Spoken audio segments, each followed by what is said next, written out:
विविध प्रकारची कर थकबाकी असलेल्या मिळकती सील करून त्यावर बोजा नोंद करावा अशा सूचना आयुक्त के मंजुलक्ष्मी यांनी दिल्या आहेत। महापालिकेच्या प्रत्येक विभागांनी वसुलीचं उद्दिष्ट पूर्ण करावं असे आदेश आयुक्तांनी दिलेत। मार्च एंड जवळ आल्यानं सर्व शासकीय विभागात वसुली मोहीम सुरू झाली आहे।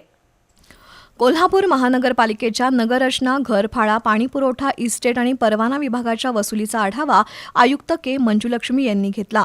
नगररचना विभागानं आजवर 82 कोटी रुपयांची वसुली केली आहे। उर्वरित 28 कोटी रुपयांची वसुली मार्च अखेरपर्यंत करावी, त्यासाठी विशेष कॅम्प घेण्याचे निर्देश आयुक्तांनी उपशहर रचनाकारांना दिले। नगररचना विभागातील अभियंत्यांनी वसुलीचं उद्दिष्ट मार्च अखेर पूर्ण करावं, अन्यथा त्यांची इतर विभागात बदली केली जाईल असा इशारा आयुक्तांनी दिला। घरफाळा विभागाचं 111 कोटी रुपयांचं उद्दिष्ट असून आजवर केवळ 58 कोटी 80 लाख रुपये जमा झालेत। थकबाकी असलेल्या व्यावसायिक मिळकती सील कराव्यात, तसंच या मिळकतींवर बोजा नोंद करावा असे स्पष्ट आदेश आयुक्तांनी दिले। तर पाणीपुरवठा विभागानं थकबाकीदारांचा पाणीपुरवठा खंडित करावा। पाणीपुरवठा आणि इस्टेट विभागाची वसुली कमी झाली आहे, थकबाकीदारांचे दुकानगाळे सील करावेत असंही आयुक्त के मंजुलक्ष्मी यांनी बजावलं आहे।